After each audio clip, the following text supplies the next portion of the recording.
जर तुम्ही स्वीटकॉर्न उत्पादक शेतकरी असाल तर सदरचा व्हिडिओ हा फक्त आणि फक्त तुमच्यासाठी। आज तारीख आहे 29 सप्टेंबर 2025। महाराष्ट्रातील फेमस कंपनी निर्मल सीड कंपनी यांनी बाजारामध्ये नवीन एक स्वीटकॉर्न मक्याचं वाण आणले। त्याचं नाव आहे निर्मल 130। निर्मल 130 हे वाण मार्केटमध्ये आणले, त्याच्याविषयी आज मी तुम्हाला सांगणार आहात। तर आज हे सांगताना आज आपण ज्या प्लॉटवर उभे आहोत त्या शेतकऱ्याचं नाव आहे श्री महेश तापकीर, मुक्काम पोस्ट चरोली, तालुका हवेली, जिल्हा पुणे।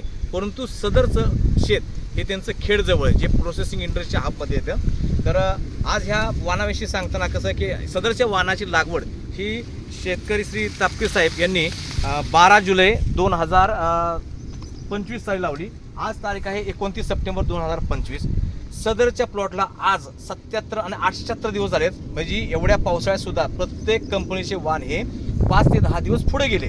परंतु ही निर्मल कंपनीचं वाण असं जे आहे जे तुम्हाला बरोबर 80 दिवसाच्या आत काढायला येते, 75 ते 80। म्हणजे साधारणतः ही आर्ली व्हरायटी पावसाळ्यात असून सुद्धा पावसाळ्यात सदरच्या वाणाच्या विषयी सांगायचं झालं तर हे वाणाला 40-50% हे डबल कणीस लागते। तुम्ही बघाल इथं डबल कणीस लागते 40-50% आणि 40-50%च सिंगल कणीस लागतं। लागताना कसं आहे की एका कणसाचं वजन आज सदरच्या प्लॉटला हे या भागातले 3-4 व्यापारी भेट देऊन गेले। सदर कणसाचं वजन हे ॲव्हरेज काढलं तर 450-500 ग्रॅम आहे। हे वजन आम्ही आता त्यांच्या घरामध्ये वजन केलं, 450-500 ग्रॅम वजन येतं ह्याचं। आणि एका ह्याचं विशिष्ट म्हणजे की हे सोलायला एकदम सोपं आहे। हे बघताय तुम्ही शेवटच्या टोकापर्यंत त्याचे दाणे भरलेले आहेत, पहिली गोष्ट एक। दुसरी गोष्ट आहे गोल्डन येलो कलरचे दाणे आहेत, हे तुम्ही बघू शकता कॅमेऱ्यामध्ये गोल्डन कलरचे दाणे आहेत। दुसरी गोष्ट सोलायला एकदम सोपं आहे, जे प्रोसेसिंग इंडस्ट्रीसाठी सर्वात मोठं कॅरेक्टर ह्याचं आहे, जे सोलायला सोपं असेल पाहिजे। सोलायला एकदम सोपं आहे। ह्याचा TSS म्हणजे गोडी ही 14 ते 15%च्या पुढं आहे। प्लस ह्याच्यावरती आळीचा अटॅक फार कमी प्रमाण दिसला। दुसरी गोष्ट आता ह्या भागामध्ये मॅक्झिमम 60 ते 70% प्लॉट हे लोकल कन्झ्युम्शनला न जाता हे प्रोसेसिंग इंडस्ट्रीसाठी वापरले जातात।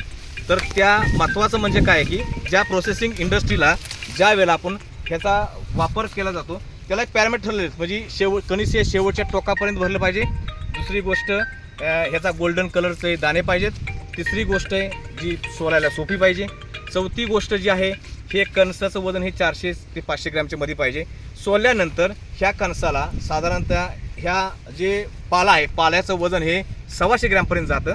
आतली बिट्टी जी आहे ती 100-125 ग्रॅम, म्हणजे आतल्या दाण्यांची संख्या ही साधारणतः तुम्हाला 250 ग्रॅमच्या पुढे मिळाली पाहिजे तरच ती वाण प्रोसेसिंगसाठी चालते। त्याच्यामध्ये ही मधुमका स्वीटकॉर्न निर्मल 130 ही परफेक्ट बसलेली आहे। आज सदरच्या वाणाला ह्या भागातल्या शेतकऱ्यांनी प्लस व्यापाऱ्यांनी भेट दिली। त्यांनी ह्याचा आता साधारणतः हे काढणी आज 29 आहे, त्यांनी काढणीची तारीख ही 30 म्हणजे साधारणतः 3 ते 4 तारखेला ह्याचं फायनल केलेलं आहे। रेट त्यांना सांगतील तुम्हाला ते। प्लस ह्याचे उत्पादन जे आम्ही अंदाजे शेतकऱ्यांशी बोलल्यानंतर असं लक्षात आलं की हे कणसाचं वजन आणि एका कणसाचे प्रमाण हे सगळं बघितलं तर अंदाजे एकरी 2 किलो बियाणं वापरलं गेलं।